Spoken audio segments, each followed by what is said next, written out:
Who's your emergency contact? Who should we notify in the case of death? Welcome to the USP, where I've spent the last 2+ decades of my life. I'm in Atwater, and right now it's about football season. Football season getting ready to start. So me and my homeboy Fam, he's a Vietnamese dude out of Kansas City. Like I mentioned before, I think I'm probably the first real friend he's ever had. He's like a sociopath, which means that he doesn't really interact with the community. He's a true introvert. He's fine staying in his cell, doing whatever he does, reading his books or creating different gadgets. But he's one of the most intelligent person that I ever met. You know, and a lot of people,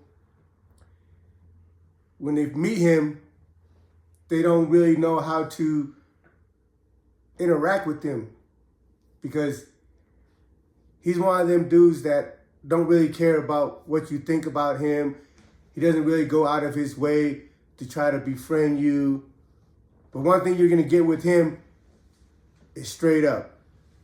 If he agrees to do something with you, if you make a deal with him or whatever, his integrity, his ethics are on par with the best of them. You know, I can go to the SHU for however many long, and if we got a business that's operating on the yard, whether it's a football ticket or any other thing that we got going on, when I come out, everything is accounted for. But just like, when him growing up the way he grew up, he didn't have a lot of social friends or anything, but he's never been one of those that really cared about having social friends. So me being in a block with him, when I first came, he was kind of separated from us. Like he'd just do his thing or whatever. But I constantly always invite him to have dinner with us, invite him to come hang out. And just over time, he came to trust me and we became good friends.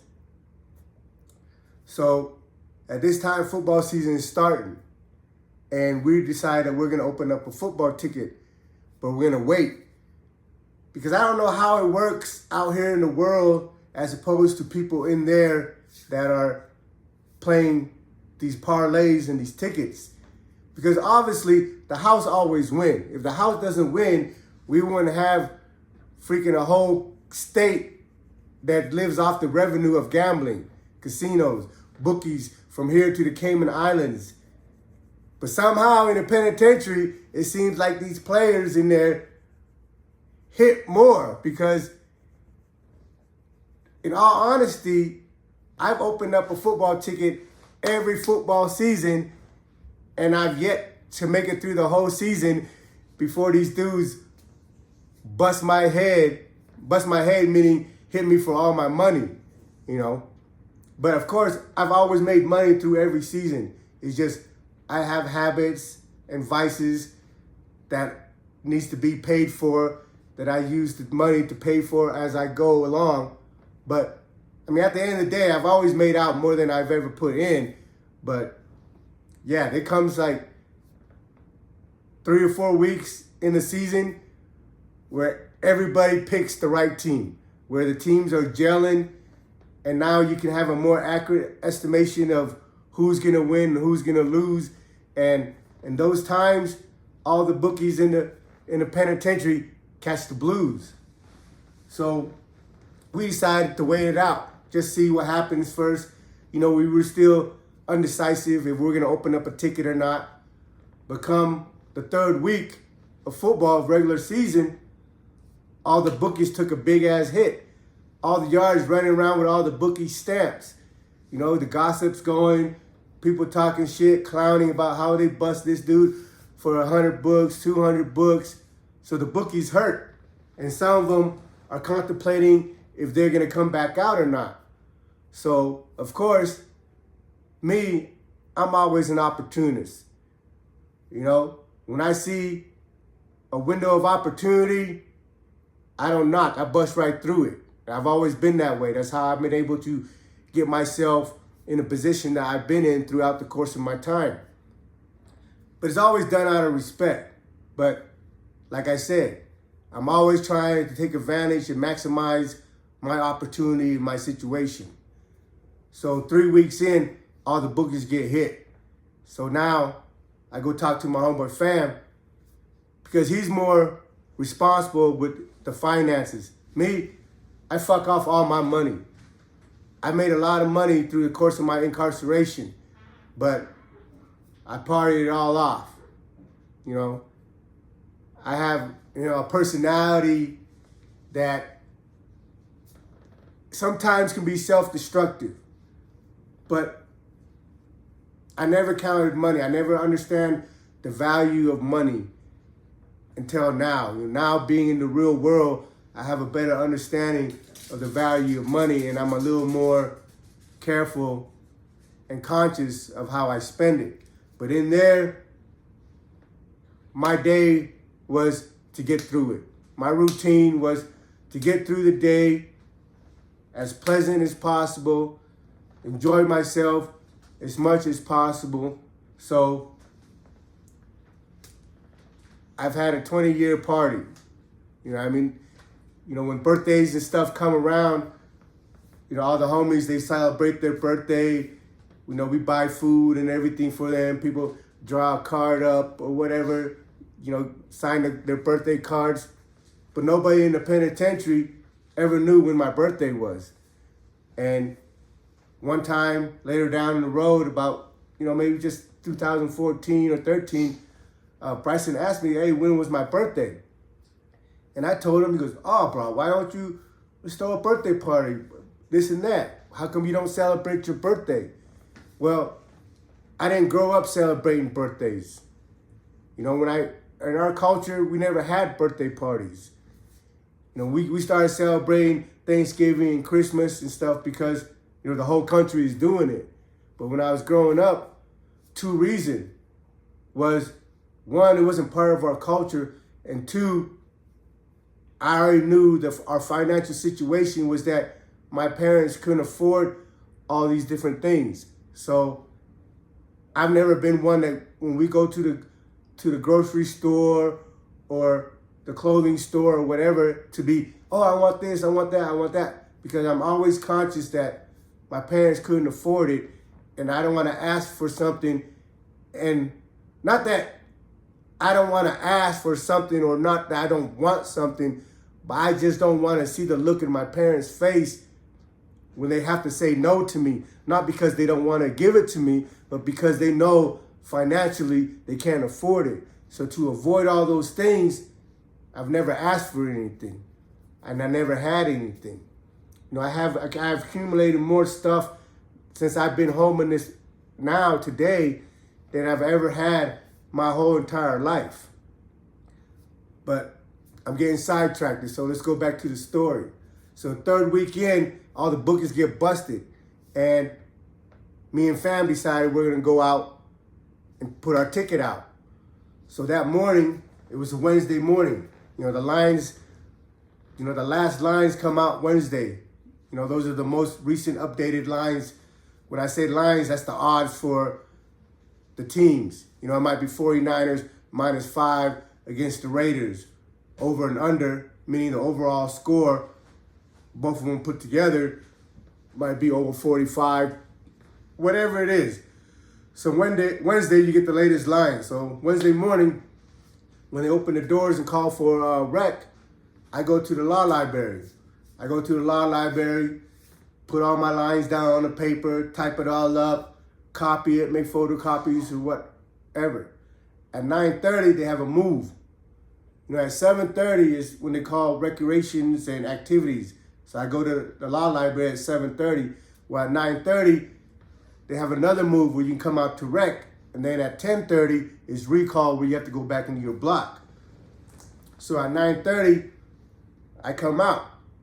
I have a poker table on the yard constantly running. So I come out and I go check out my poker table. And of course, we got players over there, cards are moving, and I sit down to play. But while I'm sitting down to play, you know, we're clowning and joking about people getting their head busted on the football ticket and this and that. And I'm telling, you know, I got like 3 or 4 bookies that are playing on my table with me. You know, so all the money they make from booking tickets, from booking football tickets, they come and lose it to me on my poker table. So I have a little circular economy going on, right? So as we're playing, I'm meeting my runners to pass out all the tickets to send into all the blocks. So I'm letting them know, hey, I got a ticket coming out. Boop, this is what it's called, blah, blah, this. You know, I call it Top Line Sports or Top Line Entertainment, something like that. You know, just a spin off from the hood and all the other goofy stuff. But I'm passing out my tickets, you know, out there on the yard. At 10:30, they call recall, and I'm returning back into my block. Well, as soon as I come in my block, the back door busts open, and there's 6 SIS. SIS is Special Investigation Service.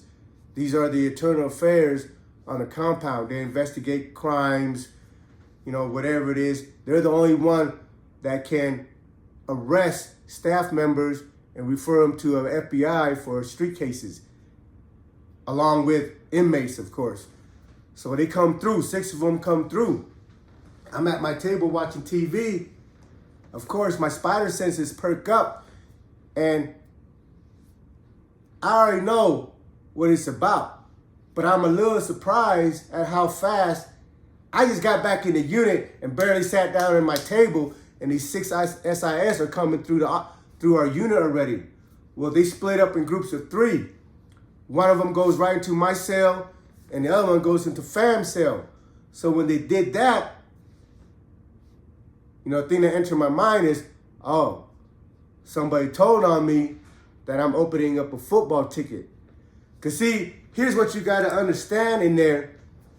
A lot of people in there present themselves as gangsters, present themselves as men that have integrity.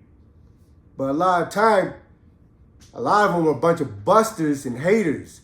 So me coming out with a ticket is going to be competition for the rest of them dudes that's already been running a ticket. So instead of approaching me like a man and say, hey man, you know, talking things through, maybe it's too many tickets on the yard or whatever. So these cowards, instead of approaching me in this manner, they want to drop a kite, which is a letter, or get on the phone because they have a hotline on the phone to call directly to the SIS. You know, when they first put that number on there, somebody tore it down and threw it away. So they post up a sign next to the phone number that if anybody removed this, they're going to go to the SHU. So it's not hard for these secret squirrels to go and fucking tell on you. So as soon as I come in and I see the SIS split up and go, one going to my cell and the other one going to fam's cell, I already knew one of these busters fucking hated on me and tried to get me arrested, which I end up getting arrested and put under investigation, but not for the ticket. So when they go into fam's cell and they go in my cell, now fam, he's got about 10 knives in his cell. And them motherfucking SIS was in his cell and my cell for about 3 hours. And they couldn't find anything from fam. Fam has about 2,000 books of stamps and 10 knives hidden in his cell. And they couldn't find none of that shit. They came out, his room was clean, he was good. Now my dumb ass, I don't have no knives in my cell. I don't have no stamps in my cell. I don't have anything hidden in my cell because I'm not as creative as other individuals to build like high shit. And I recognize that, so I don't have anything in my cell. But what I did have that I forgot about because it's been in my freaking cell for about 6 months was 2 hypodermic needles. And these needles are like this, just the tip of it. My homeboy Joe, he worked in the medical, and about 2 months prior, he went and stole about 100 needles. You know, and these needles are money on the compound because people that do drugs, they like to inject themselves with the substance. And it's hard to get because it's locked up back in medical. The only people that can ever have access to it are like people that take insulin, them diabetes, and sometimes they'll pull that shit out the trash or whatever. It's a very dirty environment as far as the drug use goes in a penitentiary. So if you're able to come up with brand new needles, see, they'll take a needle that people use for diabetics, and the needle itself is probably about that long, and they'll take it and somebody will cut it in 3 different pieces and make, 3 outfits out of it. An outfit is what we call a syringe. It's homemade. It's made from, you cut a tube from the milk carton to be able to make the suction cut or whatever. You tie it up with the string. You take a pin, them little clear big pins. You take the tip of it, you cut it off to make a binky. Like, people in there get creative, especially if you're trying to get high and you like to inject yourself. You're gonna find ways to put the demonstration down and make it work. So when I get a hold of all these little needle tips, I had like about 40 of them. They're gonna go like they're gonna go like hotcakes. I think that's the terminology, right? It's, everything is something in demand, whatever. It was in demand because it's scarce. Those things on the compound is scarce. You have about 1,500 people in a yard, guaranteed 700-800 of them use drugs. And about 400 or 500 of them like to inject themselves with it. So when I got a hold of those things, I was able to get rid of them and sell them all, except for 2. And they're so small, so I put it up behind in my book, and forgot about it. Well, these SIS, they were in there for 3 freaking hours, didn't find no stamps, didn't find any weapons, didn't find any drugs, but they found them 2 punk-ass needles, and they locked me up for that. So I went back to the SHU.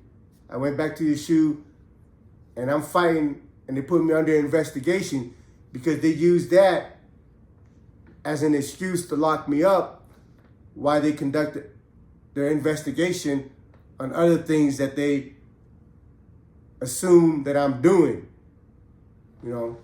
Like I said, I've never been caught with anything. But there's no secrets in the penitentiary. So the way I move, I can't do it myself. So when I move around, I have to talk to this person. And for this person to move whatever they're moving, they have to talk to the next person. So eventually, it's common knowledge that, Mesa is in this field, doing this, doing that, doing that. So that's why I tell you, every month, 2 times a month, they try to surprise me when I'm locked in my cell, kicking my door with their little goons, pull us out, strip search me, shake down my cell. But every single time, they never got nothing from me because I know they're coming. So anyway, I'm in the SHU. But I know somebody dropped a kite on me. I just can't prove anything. Because like I said, a lot of these people, they present themselves like they're men of certain integrity, but a lot of them are busters, fucking bunch of haters. Me, I don't hate on anybody. Why would I hate on you? If you have access to something and you're able to get it on that compound, I'm not gonna hate on you and stop you from getting it because I know if you can get it on here in this yard, I can get my hands on it. If I do things to stop you from getting it, then I won't get anything. So why would I hate on you? But anyway, so let's fast forward to a couple years later. Somebody comes to Atwater that was in Lompoc, FCI. Lompoc is FCI now. But he got transferred to Atwater over this incident. And he tells me, hey, did you know a guy named Webb that was over here? Now this white boy Webb looks like an old biker, but he's bald. And when he was in Herlong FCI, the story was that he was one of the biggest bookie over there, running sports tickets and stuff. So he came on the compound in Atwater, and he was in my unit. But he was only in my unit for a couple months. Then he moved to the program unit on the west side. Now, I'm going to tell you this. So if you got people that's going into the penitentiary or any facility, when you hit a new compound, they want 18 months out of you before they transfer you.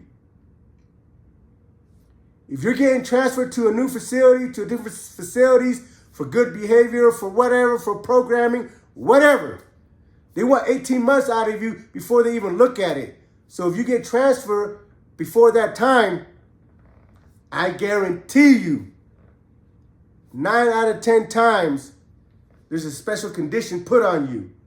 And I don't think I need to elaborate on what those special conditions are. So this guy, Webb, he was only there for 8 months and got transferred to a FCI. I mean, he came from Hurlong, which is the FCI, to the Atwater, which is a USP. And then 8, 9 months, he was sent back to a FCI and he was sent to Lompoc. Well, while he was there in Lompoc, one day they called his name, Webb, over the intercom to come to lieutenant. But I guess there was 2 guys with the last name Webb, WB. So they called Webb up to a lieutenant. But this other guy, whose name was Webb, was a stand-up white boy, went instead because that's who the CO thought that the SIS was calling. So this other white guy goes into the lieutenant's office, and the SIS and lieutenant sitting there because he's telling me about what was going on. And he said, yeah, they called me in there, and they're like, hey, what's up, Mr. Webb?